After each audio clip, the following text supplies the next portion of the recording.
Siblings called me a fair baby and celebrated when my parents' marriage failed and told me to rot in. Hey Reddit. So, this is one of those things I never thought I'd actually write out. But here we are. My childhood wasn't normal, and it wasn't because of money or school or anything like that. It was because of family, the kind that's supposed to have your back, but instead seems dead set on making sure you don't even want to exist. I'm not looking for pity. I just need to finally lay it out somewhere people won't tell me to let it go. I, 20 male, didn't exactly start life with the cleanest slate. By the time I was born, my mom already had a reputation in her side of the family, and it wasn't the good kind. Before me, before my older sister, she had been married to a guy who everyone described as the perfect man. Problem was, he got diagnosed with something serious, terminal. And while he was sick, while he was literally dying in bed, my mom started an affair with the guy who would eventually become my dad. I didn't know all this growing up, obviously. Kids don't get the dirty details. But the older half-siblings from my mom's first marriage, they knew. They were teenagers old enough to understand that their dad was fading away while their mom was sneaking around with another man. That's where the hatred started, and it never stopped. Their dad passed away. My mom didn't waste much time moving forward with my dad, the other man. My sister was born not long after, and then 2 years later, me. From day one, the label stuck. Affair babies. Not even kids yet, and we were already hated. Not because of who we were, but because of what we represented. My dad, my actual dad, not their dad, tried. I'll give him that. He wanted to build a new family. He wanted to take care of us, love us, and kind of repair the mess. But when you've got kids from the first marriage looking at you like you're the devil, and at your children like they're living reminders of betrayal, there's only so much you can do. My earliest memories of the half-siblings were cold shoulders and glares. They didn't hide it. They didn't even try to act civil. If I ran up to say hi at some family get-together, I'd get brushed off or hear a muttered gross under their breath. My sister, who was older than me but still a little kid, would get even worse. It all blew up at a family gathering when I was maybe 5 or 6. One of the big ones, where both sides were there. Paternal side, maternal side. Everyone stuffed into one of my aunt's houses for some holiday.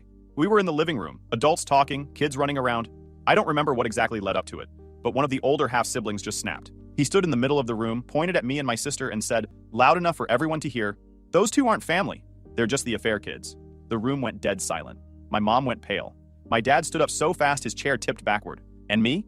I didn't even understand what affair meant yet. I just knew it was bad, because the way he said it dripped with venom. My sister started crying, and I remember her tugging at my sleeve to hide behind her. My dad went off. He told them to shut their mouths, told them that me and my sister were innocent, told them to act like decent humans, but the damage was already done. You can't take back words like that once they're thrown out in public. Half the adults awkwardly avoided eye contact, like they didn't want to pick a side. Some of them probably agreed with the older kids anyway, even if they wouldn't say it. I didn't really get it until later, when I asked my mom what affair kids meant. She brushed it off, said it was just mean words. But I noticed she didn't look me in the eyes when she said it. I pieced it together years later, when I was old enough to overhear whispers and connect dots. By then it was already tattooed on my back. A label I didn't choose, but one I couldn't shake. That one outburst turned into years of being treated like I was dirty. Every time there was a family function, I could feel it. My dad would grip my shoulder a little tighter, like he was bracing himself for another comment. My mom would plaster on fake smiles, trying to pretend everything was fine. And the half-siblings? They didn't need to say anything after that. Just the looks they gave were enough to remind us what they thought we were. The weirdest part was how casual everyone else acted about it. Like, sure, the kids hate you, but that's just family drama. Brush it off. That's what I kept hearing. But when you're a little kid, getting told to your face you don't deserve to exist, you don't just brush it off. It sticks. That gathering was the first real taste of the war zone me and my sister were born into. A war we never signed up for. They didn't care that we had nothing to do with what our mom did. They didn't care that we weren't even alive during the affair. To them, we were guilty just for existing. That idea followed me and my sister everywhere. It wasn't just something they said once at a family get-together and then dropped. No, they hammered it into us like it was their full-time job. The older half-siblings didn't just call us affair kids, they upgraded it. Somewhere along the line, they started calling us homewreckers. Imagine being a 7-year-old and having someone in their late teens lean down, sneer in your face, and tell you that you ruined their life. I remember standing there frozen, not even knowing how to process it. Like, what life did I ruin? I wasn't even alive when all the drama went down. But to them, logic didn't matter. We were living proof of their mom's choices, and that was enough for them to spit hate every time we were in the same room. And it didn't stay confined to family gatherings either. That would have been bad enough, but at least we could have compartmentalized it. No, they followed us into school. Somehow, the older siblings managed to spread the whispers into the community, and kids talk. I'd be walking down the hall and hear someone mutter, "That's the affair kid." My sister got it worse. Girls her age told her straight to her face that she shouldn't even exist. And when we tried to deny it, the older siblings were right there to back the rumors up, almost proud of themselves for poisoning our reputation. I'll never forget one day in elementary school when a kid came up to me during recess and asked, "Why do your brothers and sisters say you broke their family?" That was the first time I realized the harassment wasn't just inside our house. It was bleeding into every corner of our lives. and no matter how I answered, I couldn't win. If I said it wasn't true, they'd laugh and say, "Then why does your own family say it?" If I stayed quiet, they took it as guilt. Either way, I walked away branded. My dad noticed, of course. He'd come home from work, see us quiet at the dinner table, and press us to talk. I'd tell him about kids at school making fun of me, about teachers pulling me aside with that look in their eyes like they pitied me. My sister would talk about how she got called names in the hall. Dad would get this tightness in his jaw, like he wanted to snap but didn't know who to direct it at. He'd tell us we weren't home wreckers, that we didn't do anything wrong. And I believed him when he said it, but it didn't erase the fact that the world around us treated us like garbage. Things reached a breaking point on one of my birthdays. I was maybe 9 or 10.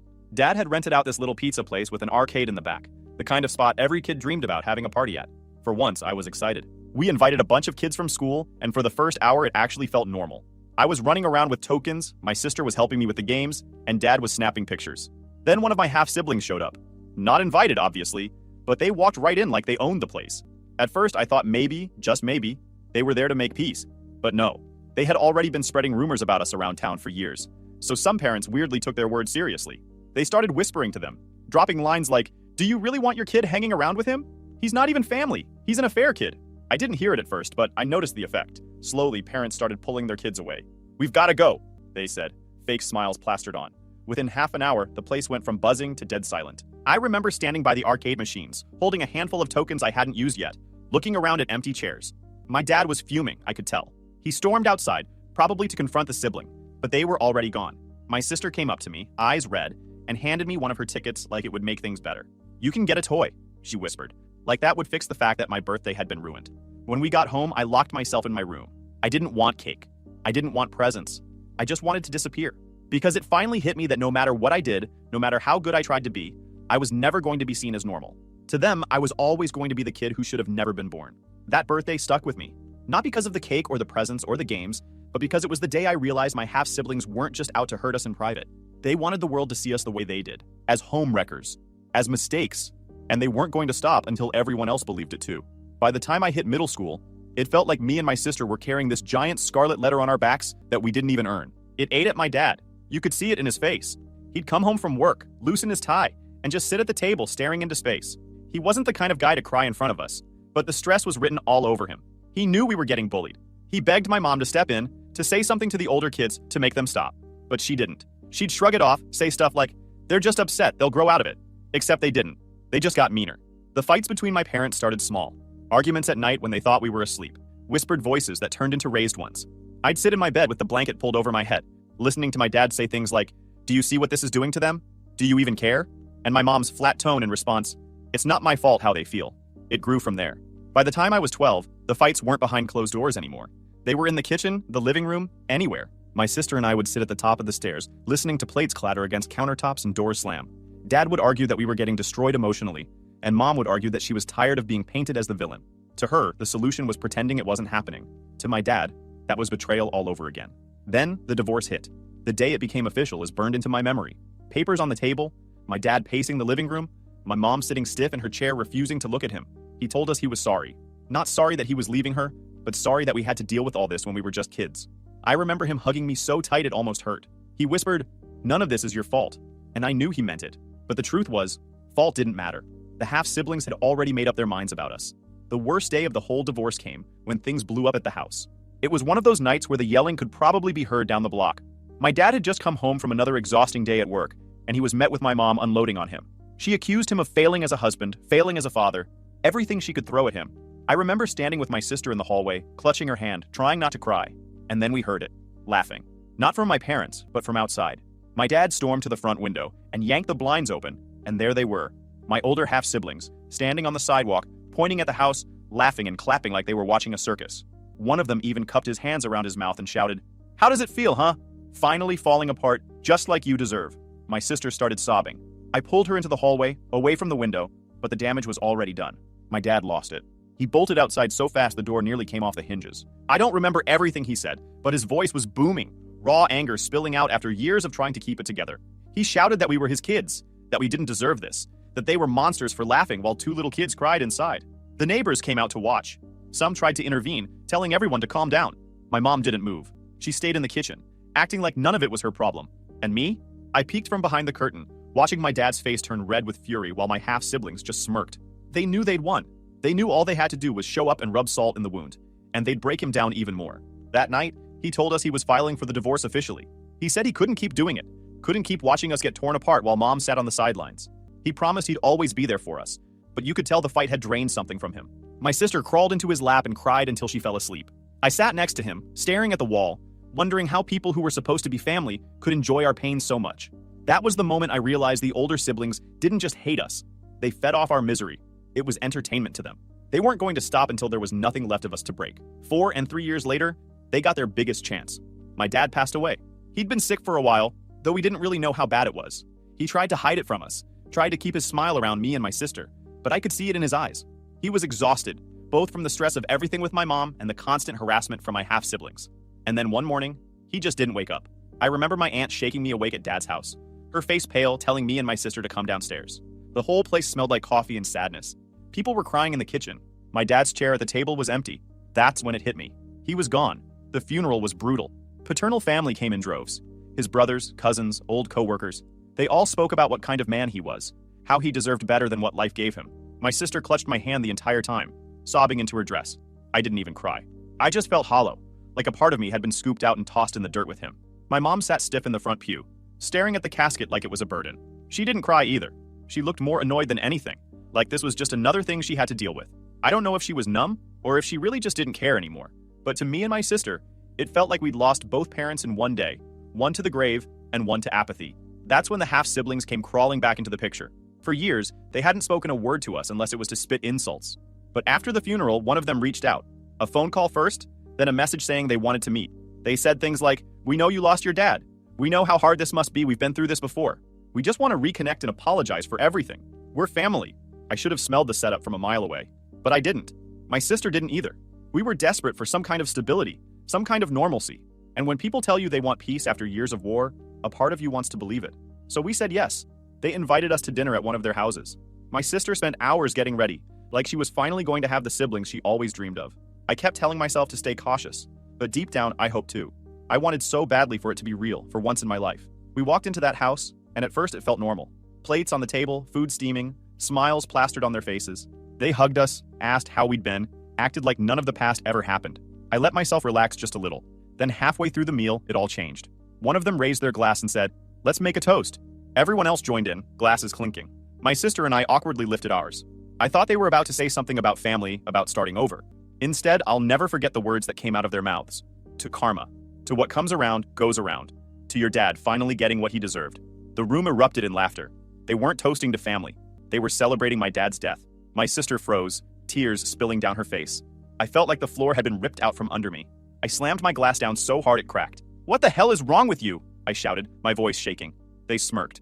One leaned back in their chair and said, "Why are you surprised? He was a homewrecker. Now he's rotting, and you two can finally feel what we felt." Another one chimed in, "Take a taste of your own medicine." My hands were trembling with rage. I wanted to leap across the table and smash that smug grin right off their face. But my sister grabbed my arm, begging me not to.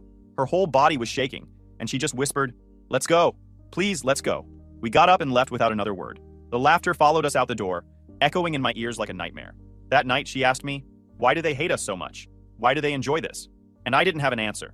All I could say was, because to them, we'll always be the mistake. From that point on, I knew there was no chance at reconciliation. They didn't just dislike us. They wanted us destroyed. They wanted us to suffer as much as possible, even if it meant mocking the one parent we had left who actually cared about us. It wasn't just hate, it was cruelty. And it was clear as day now. Whatever family they pretended to be, they had forfeited that title the second they raised their glasses and toasted to my dad's death. After that night, something inside me just shut off. I stopped wishing for siblings who cared. I stopped hoping they'd ever treat us like family. To me, they were strangers with my blood, nothing more. But instead of leaving us alone, they doubled down. My teenage years were supposed to be awkward and normal, like everyone else's. Sports, homework, maybe a girlfriend here and there. Instead, they turned into a survival game. The half-siblings didn't just stick to family gatherings anymore. They started showing up in places where they didn't belong. It started with school. I'd be walking to class and notice one of them hanging near the parking lot, pretending they were just passing by. But it wasn't casual. They'd stand there smirking, arms crossed, like they were waiting for me to see them. Sometimes they'd yell across the lot, stuff like "Homewrecker Jr." or "Mistake Boy." My friends didn't know how to react. Some laughed nervously, others drifted away from me because they didn't want the drama. My sister had it worse. She was in high school when the stalking really kicked in. A couple times, she caught them following her home. She'd turn around and they'd just stand there on the sidewalk, staring at her, grinning like it was some kind of sick game. She told Mom once, but of course Mom brushed it off. "They're your siblings, they're not dangerous." Easy for her to say. She wasn't the one being followed down dark streets. The mall incident was the one that broke her. We'd gone there together on a Saturday, just trying to be normal kids. She wanted to buy a new outfit with babysitting money, and I tagged along. We were in the food court when one of the older siblings spotted us. He walked straight over, loud enough for everyone around to hear, and said, "Look, it's the mistake parade." The people around us started staring. My sister went pale, her tray shaking in her hands. He leaned in closer, grinning at her, and hissed, "You ruined everything! You should have never been born." She dropped her food, burst into tears, and ran out of the mall. I got in a verbal fight with them until the security came and broke us off. I chased after my sister, but by the time we got outside, they were gone. Just vanished like a ghost after dropping their poison. That night, I sat on my bed fuming. I kept replaying it in my head. His grin, her tears, the way people stared at us like we were freaks. I realized something. No one was going to save us. Not Mom, not the school, not even Dad anymore. It was on me. So I started writing things down. Every time they showed up, every insult, every rumor. At first, it was just a notebook I kept hidden under my mattress. Dates, times, what happened. Then I started getting smarter. I borrowed my cousin's old camera phone and started snapping pictures from a distance whenever I caught them lurking. Screenshots of messages they sent online, too. I backed everything up onto a USB drive and cloud storage, stashing duplicates in case one got lost. I didn't tell my sister at first. She was already fragile, and I didn't want her to think I was obsessed. But eventually, she found the folder on my desk. Instead of getting mad, she sat next to me and said, "Keep doing it. We might need this one day." And from then on, she helped. If she got a text, she'd forward it to me. If she noticed one of them following her, she'd write down the time and place. It became our secret project, our way of fighting back without throwing punches. The more I documented, the more I realized just how much they'd been in our lives, shadowing us. They weren't just angry siblings venting now and then. They were fixated. Stalking us became their hobby. It was creepy, dangerous even. But for the first time, I felt like I had a weapon. Every photo, every page in that notebook, it all went into a folder I labeled Truth. One time, one of them tried to corner me outside school. He shoved me against a locker, muttering about how I ruined his life. I didn't fight back. I just pulled my phone in my pocket, held it up and snapped a picture of him mid-shove. His face drained. He backed off real fast. That's when I knew I was onto something. Evidence scared them. By the time I was 17, that folder was thick. Printed photos, handwritten notes, backed up files full of screenshots. I kept it hidden at my aunt's house just in case. Because in the back of my mind, I knew a day was coming when it wouldn't just be harassment anymore. They'd cross a line, and when they did, I'd be ready. Looking back now, I think building that folder is what kept me sane. It gave me control in a situation where I otherwise had none. My sister leaned on me, and I leaned on the fact that I was quietly stacking the deck against them. They thought they were untouchable, that no one would ever believe us over them. But I had proof. And sure enough, the day would come when I'd open that folder and finally use it. It started on what was supposed to be a good night. Me and my sister got invited to a dinner party hosted by some of our paternal relatives. My girlfriend was there, and so was her family. It felt like one of those rare chances where life seemed normal. People laughing, food on the table, my aunt telling dumb stories about when she and my dad were kids. For a while, I actually let my guard down. But of course, somebody had to ruin it. Midway through dinner, one of my relatives casually brought up the older half-siblings. "Have you two thought about reaching out? It's been years. Maybe it's time to bury the hatchet." My sister froze, fork halfway to her mouth. Her eyes glossed over, and I knew she was 2 seconds from breaking. I put my hand on her arm, but it was too late. She pushed her chair back and walked out of the room, tears already sliding down her cheeks. The sound of the front door clicking shut hit me harder than any insult ever had. I turned back to the table, furious. "Do you even know what you just did?" I said. The room went quiet. "They're still family," one of them muttered. "Time heals. Maybe enough has passed." "Time doesn't erase trauma," I shot back. "They told us to our faces they wished we were dead. They celebrated when our parents split. They mocked my dad's death. They followed us around town like stalkers. You think that just goes away because a few years passed?" My girlfriend's mom leaned forward, frowning at the others. "You shouldn't push them. Clearly, this isn't something you can just sweep under the rug." But the relative doubled down. "It's not a dinner topic. You shouldn't dump all that heavy stuff on people who are trying to help." I laughed bitterly. "Oh, so I'm supposed to just nod and smile while you tell me to go hug the people who tormented me my whole life? Got it." The air was tense the rest of the night. I couldn't even enjoy dessert. I left early with my girlfriend, my sister riding in silence in the back seat. A couple of days later, after we'd tried to shake off the tension from that dinner, I suggested we go visit Dad's grave. It had been a while, and I figured it might help ground us again. He was the one person who had ever truly fought for us. Maybe standing by his headstone would remind us that we weren't as alone as we felt. We pulled up to the cemetery, parked, and walked the familiar path to his grave. Except when we got there, my sister stopped dead in her tracks. The headstone was spray-painted, big, sloppy red letters scrawled across the front. R.I.P. Homewrecker. My stomach dropped. My sister let out this broken sob that didn't sound human. I dropped to my knees, running my hands over the stone like maybe I could wipe the words away with my skin. but they were burned into my brain already. They had finally crossed the line. "We're reporting this," I said, my voice low but steady. "Right now." We drove straight to the police station. I pulled out my folder, slapped it on the counter, and started talking. I explained everything. The years of harassment, the stalking, the screenshots, the pictures. The officer flipped through the folder, eyebrows raising higher and higher with every page. My sister sat beside me, trembling, but nodding along. "This is a lot," the officer admitted. "We'll open an investigation. Vandalism is a crime, and if what you're saying about harassment and stalking checks out, there may be more here." For the first time in years, I felt like we weren't alone, but I wasn't done. That night, I drove to one of my half-siblings' houses. My sister begged me not to, but I couldn't sit back anymore. I needed them to know they'd gone too far. I needed to look them in the eye and make it clear this wasn't going to slide. When I showed up, 2 of them were outside, leaning against their car. They smirked as soon as they saw me. "Look who it is. Little Homewrecker Jr.," one of them taunted. I walked right up, chest tight but steady. "This ends now." "You went too far," they laughed. "What are you going to do about it?"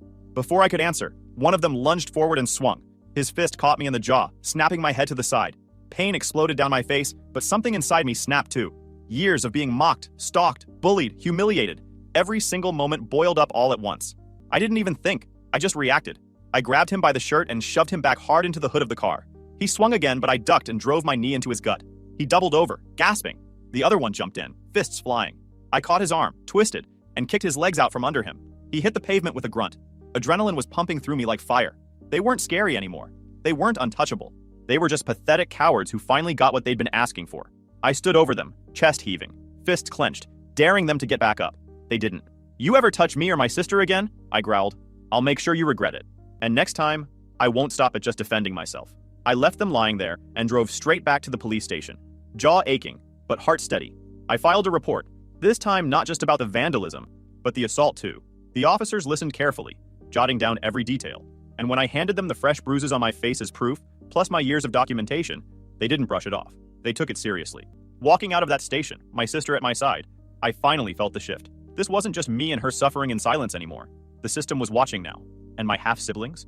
They had no idea the storm that was coming for them. The police didn't waste time after we reported the vandalism and assault. I turned over my truth folder. Photos, screenshots, dates, everything. The detective flipped through it with a look that said, "Finally, this makes sense." Within a week, they had warrants out. What followed wasn't instant justice. It was months of hearings, paperwork, and court dates. Restraining orders were granted early on, which gave me and my sister our first real breath of relief. But the actual trial and sentencing dragged on, as these things always do. The first time I saw my half-siblings in court, I almost laughed. They looked nothing like the smug bullies who used to corner us. They sat stiff in the defendant's chairs, trying to look innocent, but the evidence was stacked high. The prosecutor laid it all out. Stalking, harassment, the vandalism on my dad's grave, and the assault where one of them swung at me first. The judge wasn't buying their excuses. Their lawyer tried to spin it as family drama, but the messages and photos didn't lie. The courtroom went quiet when their texts were read aloud. Jokes about making us suffer, plans to show up outside the house, and even that disgusting toast at dinner after Dad's death. People gasped.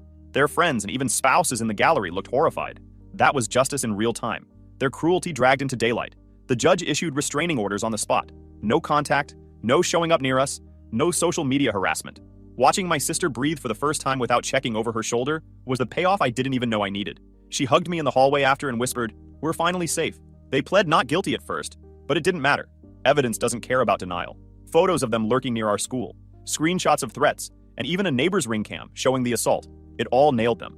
The judge found them guilty on vandalism, harassment, and assault. The sentences weren't life-ruining, but they stung. Heavy fines, community service, mandatory counseling, probation, and permanent restraining orders. And the criminal record? That's theirs to carry forever. The social fallout hit almost as hard. Their so-called friends backed away, embarrassed to be tied to them. One of their marriages cracked under the weight. Spouse walked out, saying they didn't sign up for public humiliation. People in their community whispered. They weren't the tough, untouchable older siblings anymore.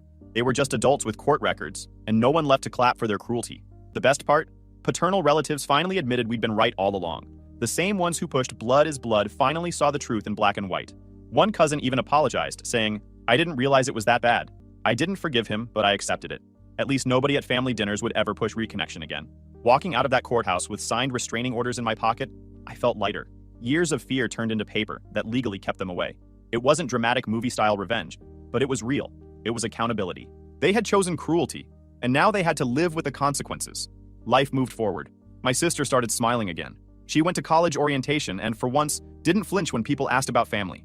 I stopped carrying the evidence folder everywhere and locked it away in a safe at my aunt's house. It had done its job. A few weeks later, we had a small dinner with the people who mattered. My aunt, my girlfriend, her family, and a couple of Dad's old friends. It wasn't flashy, just good food and laughter. My aunt raised her glass and said, "To the family you choose." That hit home. That was the closure. Looking back, revenge didn't come from throwing punches. It came from finally proving we weren't crazy, that everything we endured was real and unacceptable. It came from the law saying, you were right, and they were wrong. It came from watching them lose the power they held over us for so long. They toasted my dad's death once, but the last toast belonged to me and my sister. Quiet, private, surrounded by people who actually loved us. They had forfeited the right to call themselves family years ago. And now, with the courts backing us, they could never touch us again.